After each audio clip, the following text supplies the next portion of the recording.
Hi, welcome to Friend Crush. I'm Amber Akilla. This is a trailer for my podcast because get Amber to be good at self-promotion challenge. So basically, this is a podcast where I just talk about different opinions, realizations, reflections that I've had about different parts of life. And I feel like it's just about getting perspective. Definitely not like advice that you need to take, but I talk about my experience, what I've learned. Maybe there's something that you can take from it. And what's most important to me is feeling connected to myself and the world around me, understanding connection with other people, and just like the human condition, And I feel like there's so many distractions that come with getting in touch with that now, living in this late to end capitalist modern society, And yeah, I'm just going to be talking about how I feel and what I think, and allowing that to evolve and change over time. Plenty of episodes have already been recorded, so you can go listen. But yeah, I think, at the end of the day, everybody is really like fighting their own internal war, and different people are at like different levels of conflict and different levels of awareness and strategy in terms of how they deal and manage with this fight inside of them. And I think being able to master that and learn about yourself in that way, and then have empathy for yourself and other people, is such an important part of self-growth and evolution. So that's the kind of stuff that I like talking about. And I also just feel like everything is connected. So it can be hard for me to like pinpoint just one topic to talk about, because I'll be talking about a bunch of stuff at once. For example, let's say we're talking about authenticity.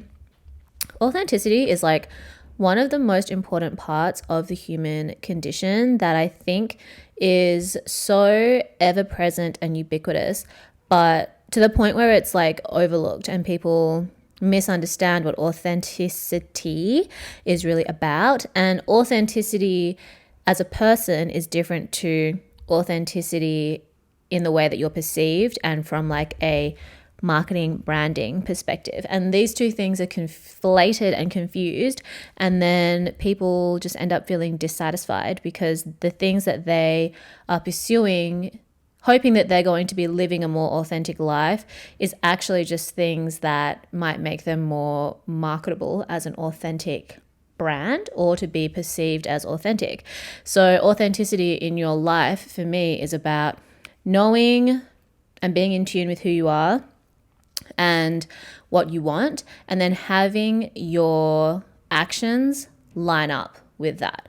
That's living an authentic life, making sure that your internal world is aligning with your external world, having awareness of who you are, how you're behaving, having integrity, being true to your word, and taking personal responsibility. That is living authentically, okay? Being able to express yourself in healthy ways and to work towards whatever goals you might have in mind for yourself that are true to what you want, which is separate to what is expected of you. And everybody has their own set of tailored to expectations that they feel are like being imposed upon them. And when I was younger, I used to think like, well, if you are closer to society's expectations and like the standard that society will reward, which for my case, growing up in a small town in Australia, would be being white, privileged, educated at certain places, getting jobs at certain places. This was like society's expectation: having blonde hair, being skinny, being a boy, or being a girl. So I thought that like, if you subscribe to those, if you just happen to be privileged enough to be winning some kind of like genetic lottery or whatever, circumstantial privilege lottery, then automatically your experience of life is going to be easier. And I think material privilege is important to a certain degree, but at some point, material privilege maxes out and cannot contribute anymore to your spiritual, emotional understanding and experience of life, because there are things that money just cannot buy. And as someone that's grown up in a very privileged area, and I've been very, very blessed in my life, I have met people from where I've grown up all over the world who on the surface look like they have everything anyone could ever want.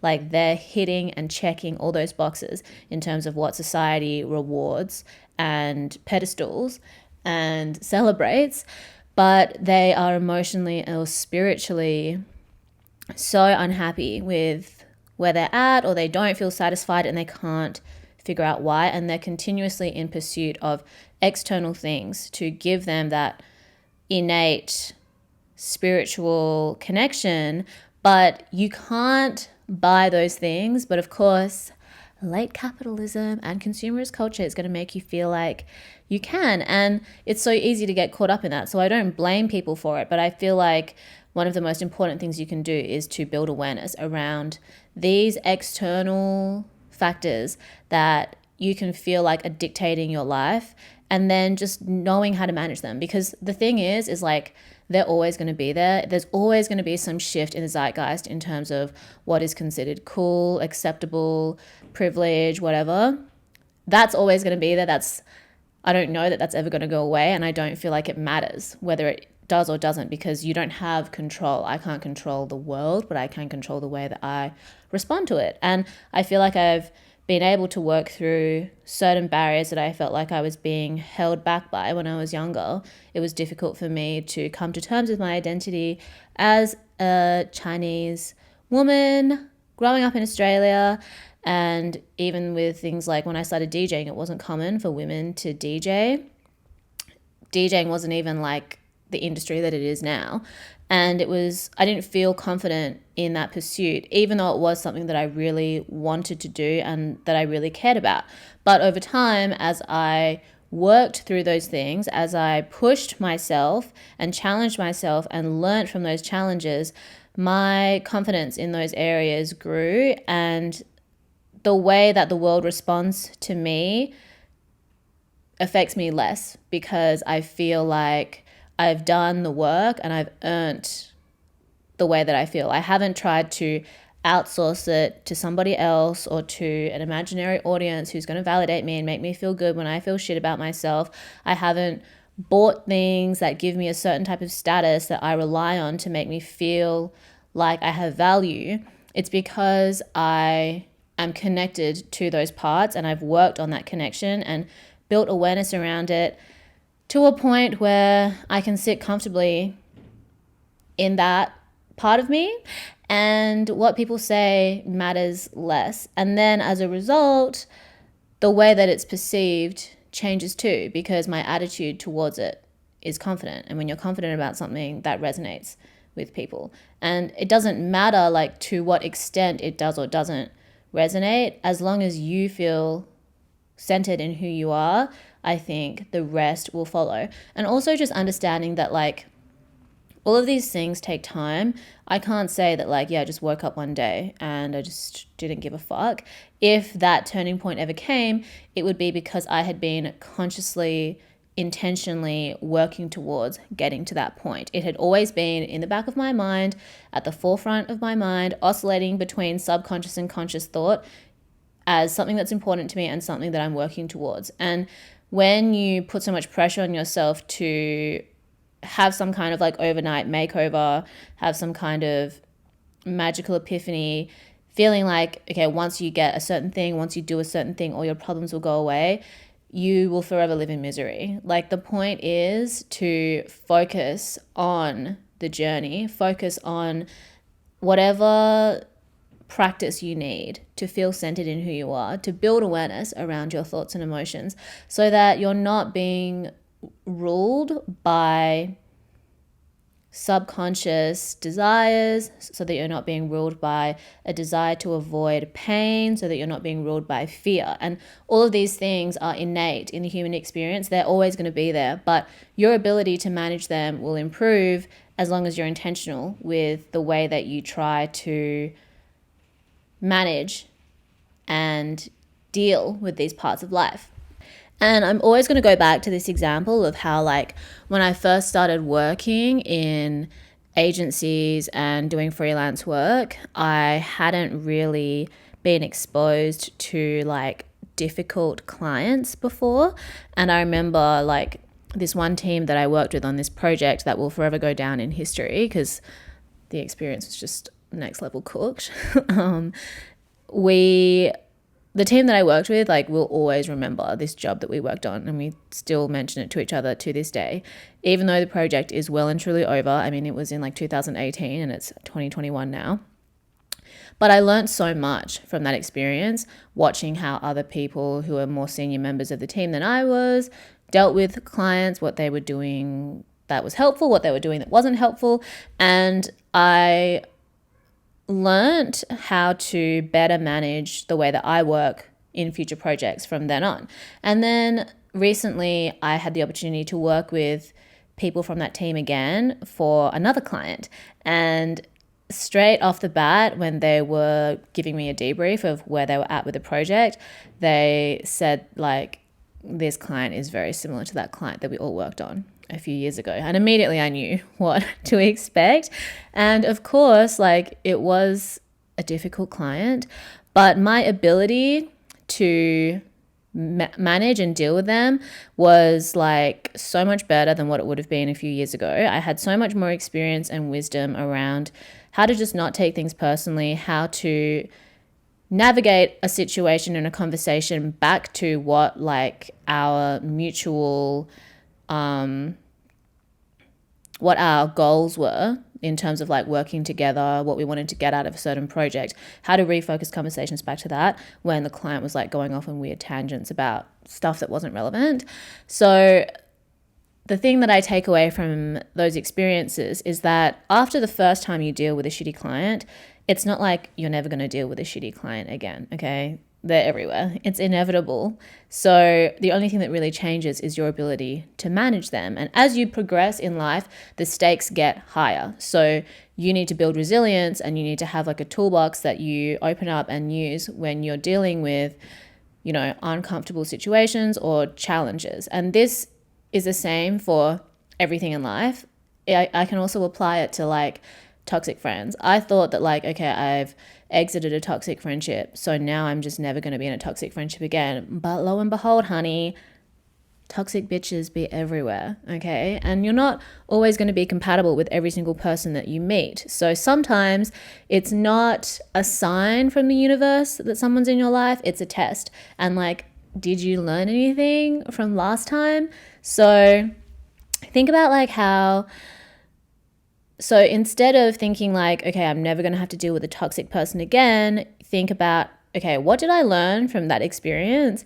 What are the red flags that I can be looking out for? What are the parts of me that I can improve and work on so that I don't feel like I'm, you know, going to be saved by someone, or I don't feel like someone's going to complete me, or I don't feel like someone's going to, I can like outsource something that is important for me to do for myself to somebody else, or by proximity to someone else. Now when I'm interacting with other people, I have more awareness and I can say no and have better boundaries from the get-go, instead of feeling like I'm just being led around by another person and their desire to get to know me. You know, like a friendship is, or any relationship is, a two-way street.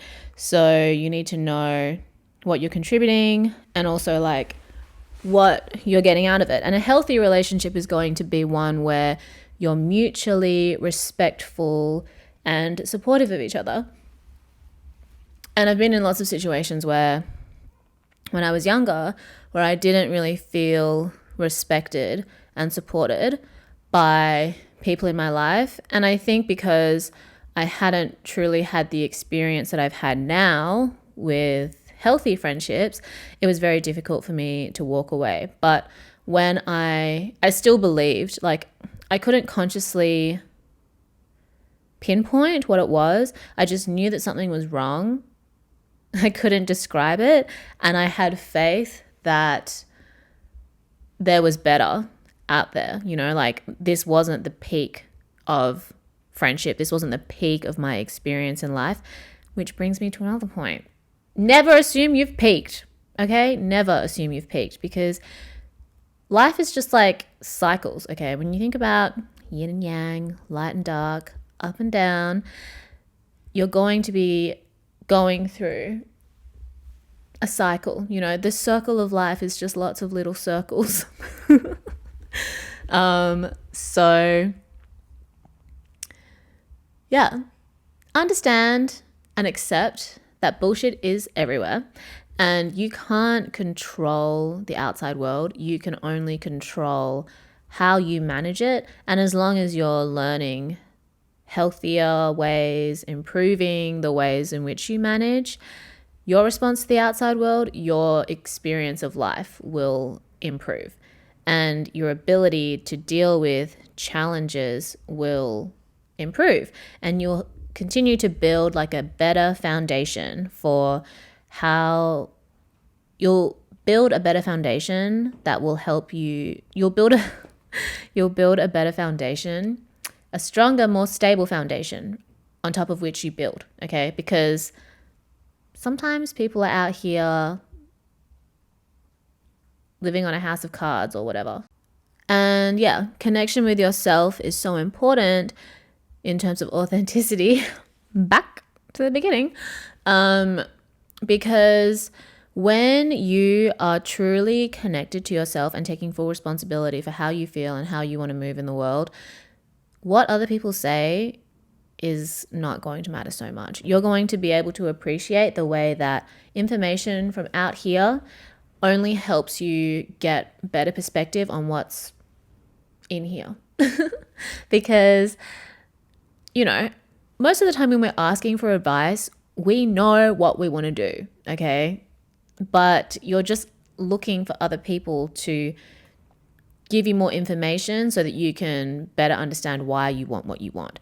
And I think, like, being able to accept that there's no perfect way to do anything either. There's only the journey that you're on and the learning that you're going to experience through it. There's going to be fuck ups, there's going to be embarrassing moments, but when you embrace it and you know that one day you're going to look back on this time in your life and you're going to realize what that was for, you know, you're going to understand and appreciate the way that you were intentional and trying to build awareness around your situation and working through certain challenges. Only in retrospect can you really see and appreciate what that's done for you, and you have to have faith in that process, because anytime you give it up or you try to make someone else responsible for it, you lose a little bit of your agency and you give yourself more reasons to be annoyed at yourself later down the line, okay? Anytime I've ignored my intuition, I have paid a price, and you're given lots of reasons to ignore your intuition in life. And it's very difficult, I think, to distinguish between discomfort that's in service of authenticity and discomfort that's at your own expense. And I feel like, especially when especially when a lot of culture is based on like shame and this like moral obligation and self-sacrifice, like it can be really hard. We've all received like different kinds of messaging from when we're younger saying that like, oh, you need to like give up parts of yourself for the greater good or whatever. And I think as long as you're centered in who you are, your contribution to the world is going to be good, okay? You're going to be able to give something to the world because you're going to understand how you are connected to everything around you. So it is in your best interests and everyone else's best interests to be the best version of themselves that they can be, to be as aligned with who they are as they can.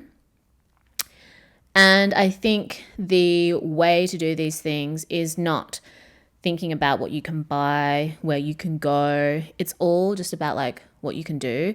And the things that you need to do, at least the things that I needed to do, didn't require like extra cost for me. You know, it was maybe just about managing some finances here and there, buy less clothes and shoes for a few months and spend it on therapy. Don't frivolously buy XYZ and instead get a book that is going to really help you understand like what self-esteem is about, what love and discipline and grace and integrity is about. Buy a few $2 notebooks and $2 pens and start journaling and doing writing exercises. Meditate, that's free every morning. Do some YouTube workouts, go for a walk, clear the mind, sit around and enjoy doing nothing. Manage the time that I spend on social media. That's free, okay? It's free to like wake up and not look immediately at your phone screen. It's free to not look at your phone for like an hour before you sleep so that you can rest peacefully, okay? The thing, I'm working on the before I go to bed part, but I have the waking up in the morning part pretty down pat for the most part, okay? Which also reminds me that it's not like growth is not like this, okay? It's like this usually. And that's the same as healing. Healing is not like one day you wake up and all of the shit that you've been through just doesn't affect you anymore. You know, like you can always go into that mental Pandora's box and open it up and rummage around at any time. But healing is just being able to confront and process difficult emotions, and instead of feeling defined by them, you can observe them and change the narrative that you have in your head around them so that you can, you know, appreciate the life that you're living, be grateful for the experiences that you've had, understand that things that are out of your control are not your fault, but the way that you respond to them is your responsibility. So yeah, don't give up. This is the kind of stuff that I talk about on my podcast, Friend Crush with Amber Akilla. So yeah, tune in, send questions and feedback. I just want people to feel encouraged to be in tune with who they are and embrace their experience of this life, you know? I can't tell you like what to do, or like no one can really tell you what to do. You know, it's all about how you get in tune with who you are so that you can contribute whatever you've been brought into this life to contribute. And that's different for everybody. So I think, you know, empowerment is feeling like you can live life on your own terms and not like you have to justify who you are to other people. And there's so many different layers that we need to unravel and dive underneath and in between in order to understand who we are and the truth of who we are. That's separate to the opinion of who we might be, to other people's opinions of us. But that's an ongoing life journey. It never ends. It ends at death. Yeah, and we're all in this together. Send me a message on Instagram at amberakilla at friend.crush. Stay shining, stay hydrated, tell your friends and family that you love them, and look after yourself. I'll speak to you soon.